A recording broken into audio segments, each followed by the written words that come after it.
దయచేసి ఆ జెండాలన్నీ దించండి ప్లీజ్. ఇంత మనందరం కలిసి పనిచేసాం కదా, ప్లీజ్ దయచేసి దాన్ని దించండి. మేము హుషారుని అర్థం చేసుకోగలం. దయచేసి పెద్దలు ముఖ్యమంత్రి గారు మాట్లాడబోతున్నారు, శ్రద్ధగా వినాలి కదా. మన ఈ అల్లరి ఉత్సాహం మంచిదే, కానీ ఆంధ్రప్రదేశ్ భవిష్యత్తు కోసం కదా మేమందరం ఇక్కడికి వచ్చాం.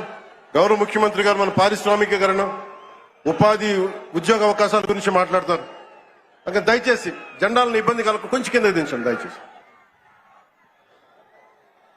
రాయలసీమ శతాబ్దాల కరువుకు శాశ్వత చిరునామాగా ఉన్న రోజుల్లో ముఠా కక్షలకు, పెత్తందారి పోకడలకు నిలయంగా అడుగడుగున వెనుకబాటుతనం, ప్రతి పల్లెలో పేదరికం అలుకున్నటువంటి రాయలసీమ బీడు బారిన భూములకు హంద్రీ నీవా ద్వారా నీళ్లిచ్చి బంగారు పంటలు పండించే భూములుగా మారుస్తున్నటువంటి నాయకుడు, వర్షాకాలంలో సైతం చుక్క నీరెరుగని అనంత చెరువులకు ఎండాకాలంలో నీళ్లుండేలా ఇస్తున్నటువంటి నాయకుడు, పంట నష్ట పరిహారాన్ని, రైతులకు ఇన్సూరెన్స్ ని, డ్రిప్ ని పరిచయం చేసినటువంటి నాయకుడు, రైతు కళ్ళల్లో దైన్యం ఒకప్పుడైతే మీసం మెలేసే శౌర్యంగా ధైర్యాన్ని ఇచ్చినటువంటి నాయకుడు, ఒకప్పుడు ఎడారి అంటే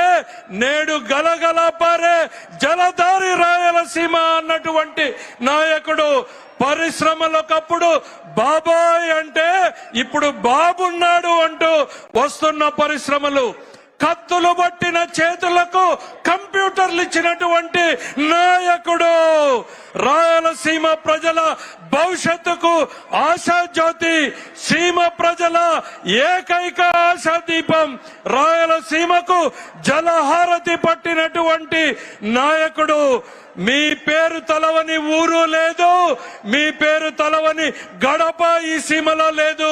మా తలరాతలు మార్చడానికి వచ్చిన ఓ నాయకుడా, శ్రీ చంద్రబాబు నాయుడు వచ్చి ఈ సభా ప్రాంగణాన్ని ఉద్దేశించాల్సి, ప్రసంగించాల్సిందిగా సవినయంగా ఆహ్వానిస్తున్నాం.